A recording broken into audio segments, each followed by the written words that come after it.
This week on The Right Side, poor government planning led to a delayed response to the Fort McMurray wildfire.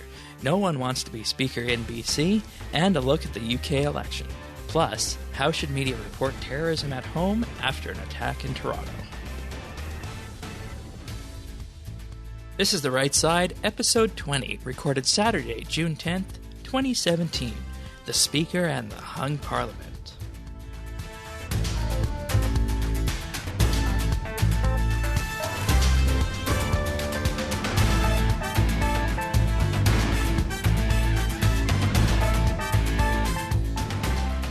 Hello, everybody, and welcome to another episode of The Right Side. This week, me and Patrick are here, as per usual, to fill out the news of the week. Yeah, it's amazing how we've already made it up to 20 episodes, eh? That's right.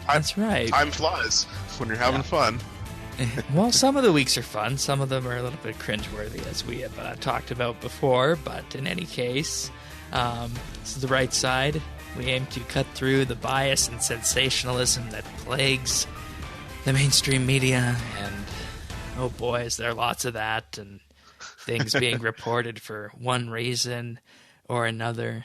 But anyways, I think we have a good episode heading up here for you, so we'll just get right into it with the Right News Rundown. Yes, we're going to start off with Alberta this week, and there was a damning report that was technically released by the Alberta government that details what exactly happened with the Fort McMurray wildfire last May. And the report news entry first goes on to quote, "Unless better prepared, Alberta can expect similar or worse outcomes," the government warned. Last year's massive Fort McMurray wildfire caught officials off guard, and the resulting battle to save the city was disorganized because regional and provincial authorities failed to share information in the earliest, most critical days, according to a report that was obtained by CBC News. This report was finished in March, and it was not yet released by the government. The report was leaked to the media on Thursday, June 8th. Following this, on Thursday evening, the government threw together a very quick press conference and released the report in full. Following the leakage of the report, it was very quick because this happened after the nightly news had already run, and it was at a point where even the premier wasn't around to comment on this, and junior ministers were doing the commenting on this. So that acts as an indication of how quickly the government act to, I guess the word would be, discuss this report and put their own branding on it after a copy was leaked by from somewhere within government to the media. Yeah, it sounds like they were trying to do a fair good amount of damage control on this issue. Yeah. Opposition leader Brian Jean said, "It certainly makes it clear that this entire fiasco lays at the feet of the NDP government. It's absolutely disgraceful that the government sat on this report since March." And the report ultimately goes on to detail a breakdown in communications, where municipal crews reported to regional emergency operation centers, while provincial firefighters coordinated through the incident command center set up for this specific wildfire. This resulted in the provincial side's incident command center realizing that the fire would enter Fort McMurray on the afternoon of May 3rd, which is, of course, when the evacuation was issued. This information, however, was not shared with the regional municipality of Wood Buffalo firefighters. They actually learned about this on social media, that the provincial forces knew that it was going to enter the town. The forces were not even operating on the same radio frequencies. And ultimately, 2 days before the evacuation on May 1st, Alberta wasn't prepared for the fire season. The report states that the province was still in a, quote, spring startup mindset. That means that staff were still being organized and trained, and while this was happening, the province was also re-tendering the contracts for water bombers that were going to, of course, be used in this fire. And this was actually debated on the legislature the day that the evacuation was ordered. And two fires that would later merge into one were already burning on May 1st and were quite large, and the province had begun fighting them. And there was clear indication at this time that they were going to shift and potentially pose a risk to the town of Fort McMurray. The report ultimately made 10 recommendations, including a need for a joint wildfire planning team made up of senior forestry staff and members of the oil sands, energy, forestry, and utility industries. Of course, everyone who works and lives in rural Alberta. It also recommends the creation of a single incident command center that follows national standards whenever a fire encroaches on a community in a wilderness area. And the report also further recommended that Alberta open its wildfire coordination center on March 1st of each year and be ready to respond to wildfires by May 1st or whenever the snow has melted, whichever comes first.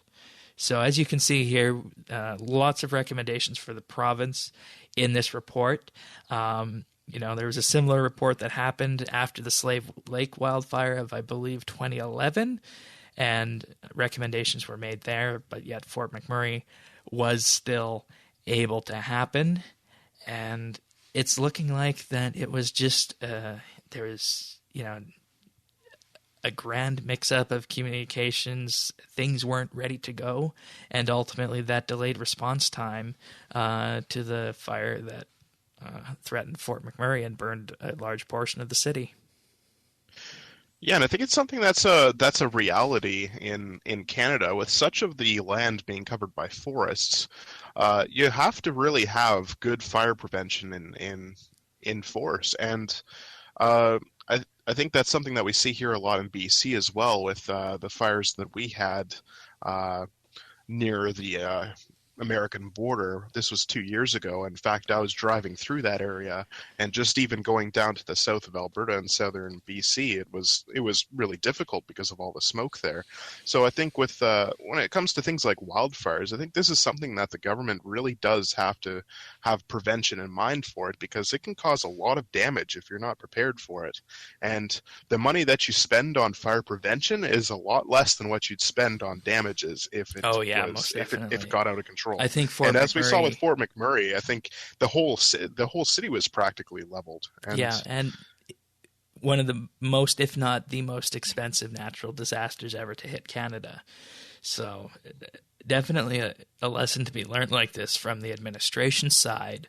I know the opposition is also calling for a judicial inquiry into this as to why the report was sat on since March and not released until what is now June, middle of June almost, and why that was the case. Because, there needs to be time before next wildfire season to be able to act on these recommendations and hopefully get some of these easier to change options presented in the report implemented. Mm-hmm. So we'll have to wait and see what happens on that, but I think it would do the public and the government some good if they were to investigate this, because it was a huge natural disaster, and ultimately the question is, why was the report sat on for so long? So yeah, especially when this timely manner would have actually been really good, because now we're into June and the weather's warming up everywhere, and the wildfires will happen at some point. Like even here in BC, we've already had more thunderstorms than normal, and the risk of wildfires from lightning is a very real possibility. And so things like this would be good for them to do it faster, but the fact that they sat on it for so long makes you wonder what their priorities are. Indeed. And, I just got to go back to the day that the debate was happening in the legislature on this, and the water bomber contracts in particular.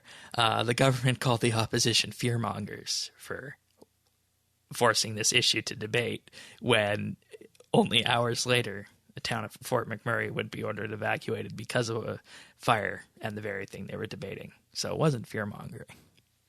Yeah. All right. Remember, it's not paranoia if they're actually coming after you. There you go. So what do you got for BC this week? Well, we got the headline that says BC politics in uncharted territory as legislature poised to tussle over speaker appointments. So where have we heard this before? Uncharted, uncertain, unprepared. I feel like I've only been talking about this for like a month and a half since the election, but Well, we finally have a date as to when the BC legislature will reconvene, and that's June 22nd, which is a full 6 weeks after the election. Now, Christy Clark, until she loses a confidence vote, she's still the premier, and she intends to continue governing as the government until she is voted down. So, for new listeners who just joined us, who don't maybe not know much about the issue here, the NDP and the Greens have formed an agreement where the three Green Party MLAs will support the NDP party to create what BC Green leader Andrew Weaver calls a, quote, strong, stable minority government of 44 seats to the BC Liberals' 43 seats. But however, before all that takes place, a speaker must be elected. So, says political scientist Hamish Telford of the University of the Fraser Valley, he says, it's the biggest unresolved issue in this saga that has been playing out since election night. No business can take place until that issue is resolved, and we can't even get to the confidence vote on Christy Clark until we get a new speaker. So Gary Levy, former editor of the Canadian Parliamentary Review, said the absence of a speaker would provoke a constitutional crisis. He said, quote, basically, you have no parliament. Nothing can occur until a speaker is elected, which is always the first order of business following an election. Now, Green Party leader Andrew Weaver said that no Green MLA would be available to stand for the post. He said that an NDP speaker would be a tight political arrangement, but bills would pass because the speaker would vote with the government. He suggested Linda Reid, who is a BC Liberal and had been the speaker since 2013, would be terrific if she continued in the job. And NDP leader John Horgan, who has entered into the agreement with the Greens, also said he would be open to having a Liberal speaker, which would put him at a 44 to 42 advantage. Absolutely, Horgan told reporters. I want to make this minority parliament work. And of course, there's no rule that a speaker has to come from the governing party. But a Liberal Party spokesman said that their members all agreed not to take the job. Matt James, who teaches political science at the University of Victoria, said it's hard to imagine why the Liberals would willingly offer a speaker from their ranks just so the other side could have a working majority. He said, quote, any Liberal who volunteered for the task would quickly become a pariah within Liberal circles. So if an NDP or Green MLA is appointed speaker, that leaves the House at a 43 to 43 deadlock before the predicted confidence vote. And despite coming from the opposition benches, the unwritten rules of the House would demand that the Speaker vote to prop up the government, which in that case would be the Liberals under Premier Christy Clark. So if an impasse results, the Premier could go to Lieutenant Governor Judith Guichon and ask for another election, at which point Guichon could agree to dissolve the House, or she could turn the premiership over to Horgan to take a crack at appointing a Speaker. Telford said, quote, it's a mess. I think we're 2 or 3 significant steps away from the NDP forming government. This is an enormously unstable situation. It's completely precarious. I have yet to find a case anywhere in the Commonwealth where a speaker has voted in such a way that it leads to a defeat of the government. That's not to say there hasn't been a case, but I haven't found one. And there's also another very interesting precedent here, too, is that anytime the speaker votes, it's typically to preserve the status quo. So if you had an NDP speaker, that speaker would have to vote to preserve the existing bills on the table, which might not necessarily go with what the NDP wants. So the question is, would they rather break tradition and the unwritten rules to have the speaker be able to prop up the government? Because that's kind of outside of the speaker's job. The speaker is supposed to be neutral. Yeah, and the speaker is actually supposed to support further debate on a topic, and if it is that they come to vote, and they also have to vote so that their deciding factor isn't the final decision on an issue. So what their vote is to try and keep the government going and keep further debate on an issue going. It's not right, supposed so a speaker to be can't bring down a government. Yeah, and it's not supposed to be what they call a tiebreaker. It's not intended to be that whatsoever. So, in fact, the speaker, despite party allegiance, is actually supposed to be very neutral when it comes to the House business. And this is something that really hasn't been discussed that much at all in the media, And it's going to perhaps be the biggest obstacle when it comes to getting this quote-unquote strong, stable minority government working.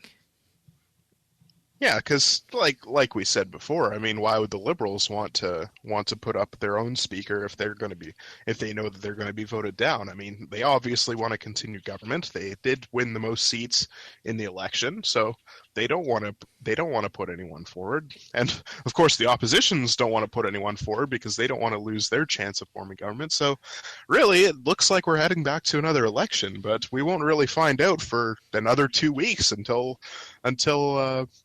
the legislature reconvenes. And it's so, I mean, once again, it's still uncertain in BC. It's going to come down to the hands of the lieutenant governor and how much constitutional reading she wants to do on this before it happens, because I think you're going to be going back very far in history to find a situation like this to figure out what exactly happened. And I think it all depends on what that conversation between the lieutenant governor and Christy Clark is going to be, too. Because after all, John Horgan doesn't get to talk to the lieutenant governor until he forms government, right? That's right. So this is going to be something that we're going to have to watch very closely. Anything could happen once again. But it's just, I don't think it can be understated enough how important the speaker role is, and how this could just topple the government completely one way or the other, or even prevent a government from being formed. If no one wants the job. Yeah. So we're going to have to keep an eye on this, and we'll have to see what happens. We also got another question of government this week, don't we? Yeah, that's for sure. And for this, we actually go across the pond to the United Kingdom, where we don't normally do world stories here, but this is one that's quite important, I think. So, United Kingdom Prime Minister Theresa May, she called a snap election for June 8th in order to test the UK's confidence in her agenda, and she had hoped to get a stronger majority to strengthen her hand during the ongoing Brexit negotiations. Instead, the move kind of backfired on her, and her Conservative Party lost 13 seats, which left her just 9 seats short of majority. And they had a majority before. It wasn't a huge majority. I think it was around 331. And, I mean, it's a majority, but not that large. So yeah, it was only by 4 or 5 seats, I think. So it wasn't that much to begin with, but it was a majority. And, this is a classic snap election backfiring, because when the campaign period started, she was anywhere between 15 and 20 points ahead, and it was forecast to be one of the largest majority governments ever in UK history. Well, completely opposite happened here.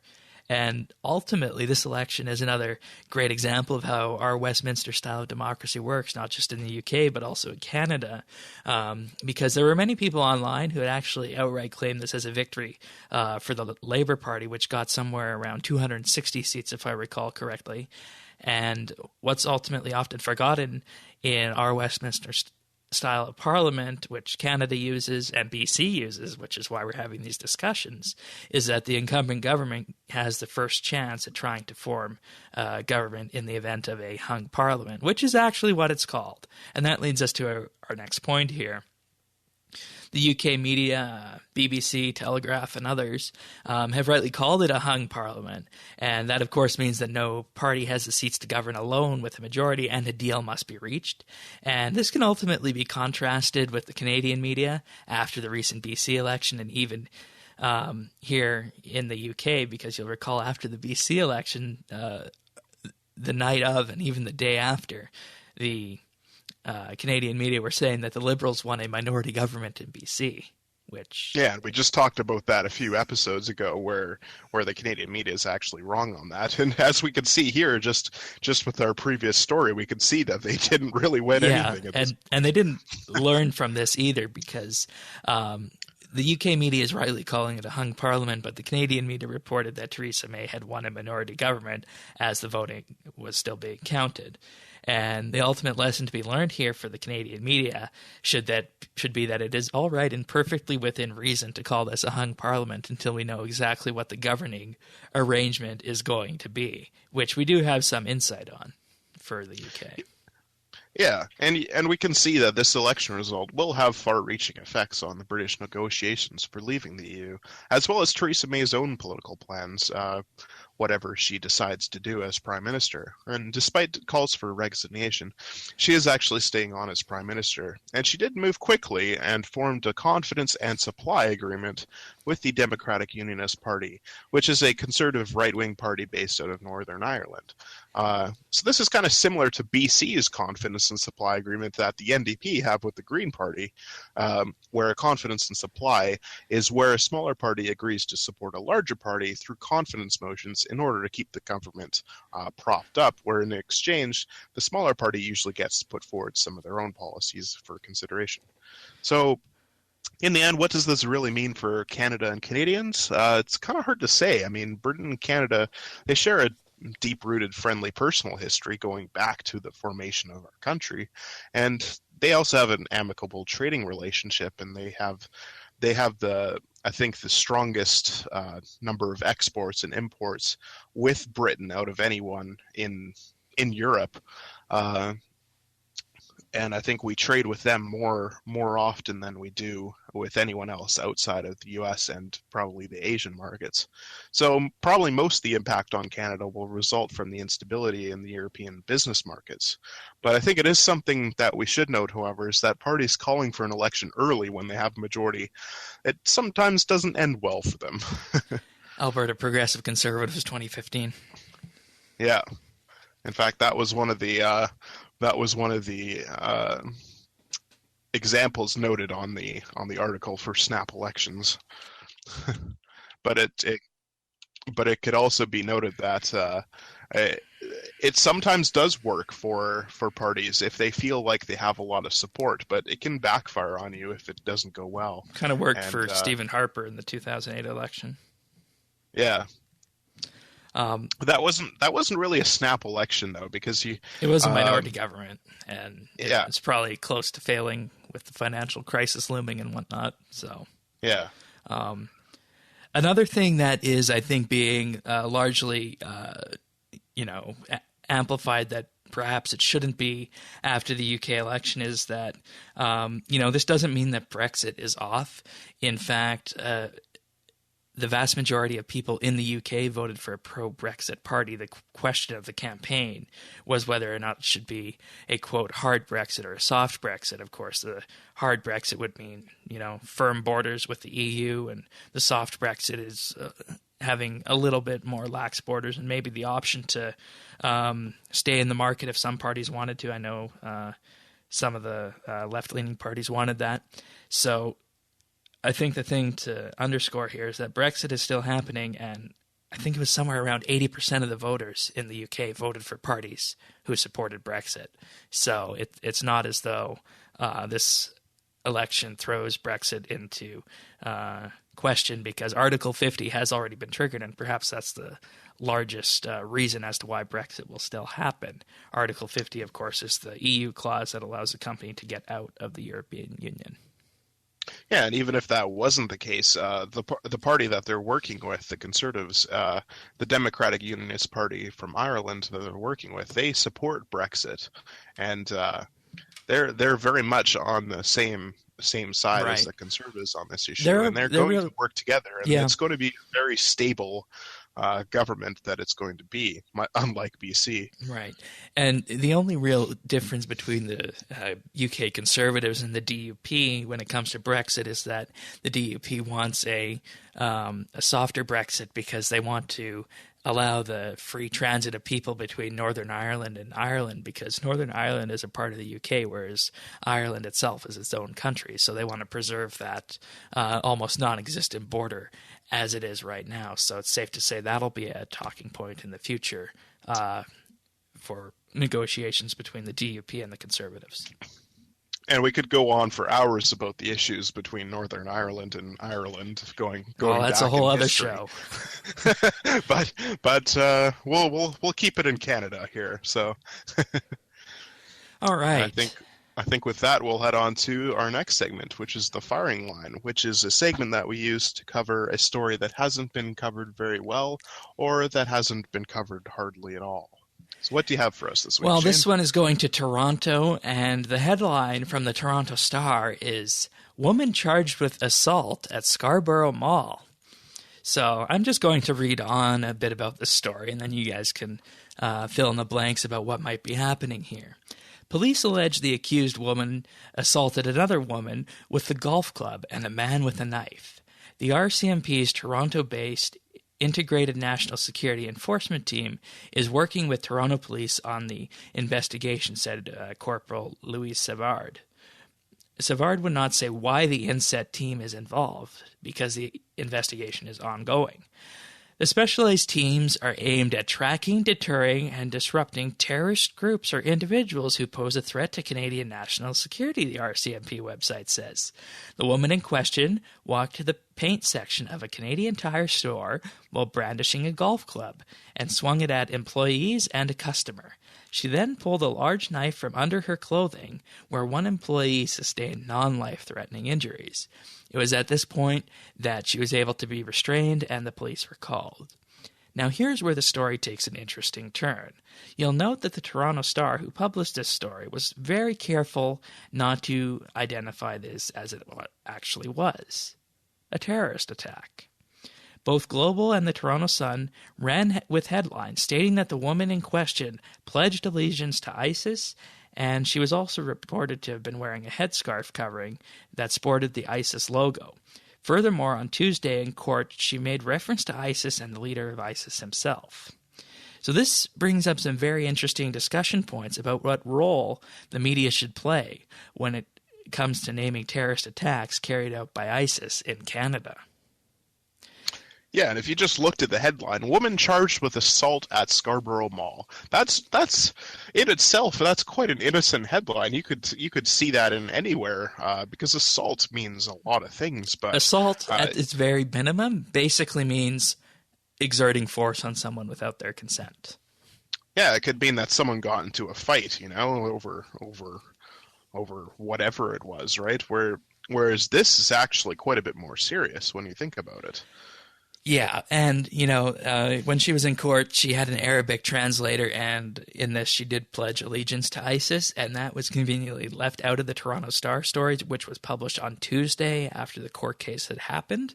So, as you can see, Toronto Star here does not want to identify that this woman could have been linked with ISIS or that there might have been some kind of terrorist action at play. So, on the other hand, you have Global and the Toronto Sun who are outright saying that ISIS was involved in this. And this was something you and I were discussing in pre-show, is that should news media use the names of the people who are doing the attacks, and should they outright say that it was carried out by ISIS? Yeah, and this is something that I think we might have actually disagreed a bit upon, and I was of the opinion that, yes, they should call it a terrorist attack when it's clearly a terrorist attack, but what they shouldn't do is name the individual who's basically the perpetrator of the crime, because in doing so, they give them free publicity. And they even, in the story, named the leader of ISIS himself, or the purported leader of ISIS. Yeah, and they don't need to do that whatsoever, because getting his name out there even further, like I said, gives him more publicity. And for the countries out there that have people in them that sympathize with this sort of attack and these types of people, they would look at this and say, I want to be like them. Oh, yeah. All you need to do is look at various communities and see what the reaction was to September 11th. And I think this is also a good point to bring up, is that President Trump in the U.S. has no longer said he's going to call them ISIS or mention them by names. His new name for the group is the Evil Losers. Yeah, and it does make sense, because why would you want to be part of a group that's being called by other people as evil losers, or just even losers in general?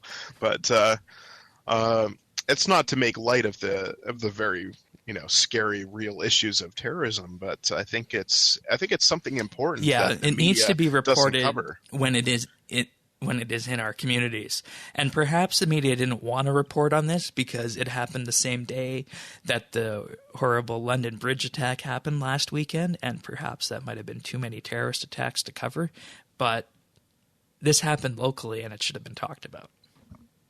Yeah, and I think another thing that we should note here is that when it comes to things like school shootings or other murderous intent perpetrators who do these sorts of crimes, something that the media likes to do is they like to go into the backstory of the person and try and go onto their Facebook and see what they like on there or what they're talking about. And really, all it's doing is giving them more publicity to spread their hateful views and to go through what they like. And I remember back when the Norway attacks happened a few years ago, they went right into the backstory of who he was and what he believed in, and they did this back in Columbine as well in the 90s, so this has been an ongoing problem. And I think some countries have been doing this a lot better, but I think others, they have a lot to catch up on when it comes to there news definitely media needs to be reporting some leadership on what should and shouldn't be said, because like it or not, this is ultimately ending up as though we are in a modern war. And if you look back at World War II, what was the general consensus about what to think of the Germans in World War II? Well, there were lots of names used to describe them, and you just see the propaganda wars going back and forth, and you had this in the Cold War as well, exactly, and throughout all of that, it needs to be treated in that way today, and there needs to be some consensus on the media from government about how this should be done, and it needs to be a global strategy. Yeah, because even though it may not be a conventional war, it really is a war on the Western way of life when it comes to these sorts of things. Now, who knows? Maybe she was just crazy, but the fact that she, pledged allegiance to ISIS and, had that head covering supporting the ISIS logo and, made mention to it in court, that's something that's really important, and it's something that should have gone in the headline other than just woman charged with assault, because that can mean almost anything. It's doing a disservice to the people who read the Toronto Star. Yeah, and it's doing a disservice to a lot of other people as well who not only just get their information from that, but you see how the media conglomerates happen. They write one single story from the Canadian press, and then all of the other regional outlets pick up on that. So it's something that reaches just not to one newspaper, but to all of Canada practically. Indeed. All right. I believe you have a word of the week for us to wrap up the show. So the word of the week this week is speaker, and that's not just someone who talks a lot, that's actually a speaker as defined in politics, where the role of the speaker is to guide Parliament through its agenda and recognizing members of the House to speak if they wish to debate or question a decision in the House. So it's actually a very vastly important role in the Westminster system of political governance, and without one, government can't actually function. And traditionally, the speaker, after elected, they feign reluctance to go to the speaker's chair, and they're actually dragged there by the prime minister and the opposition leader. So this dates back to a time in Britain where the speaker had to relay news about government to the monarch, and he would often lose his head if the news wasn't good. So back in the day, the speaker was a job that people didn't want. Yeah, and nowadays it's actually quite a big honor. But as we see at BC, they might actually be reluctant to go to the speaker's chair after the election, because who knows what's going to happen there. There's a little bit of history to end the right side this week. Thank you for joining us, everyone. And if you want to find full show notes, you can find that at rightsidenews.ca. And we're also on Twitter at rightsideca. Thank you for sharing your time with us, and we'll see you next week. And we will be back.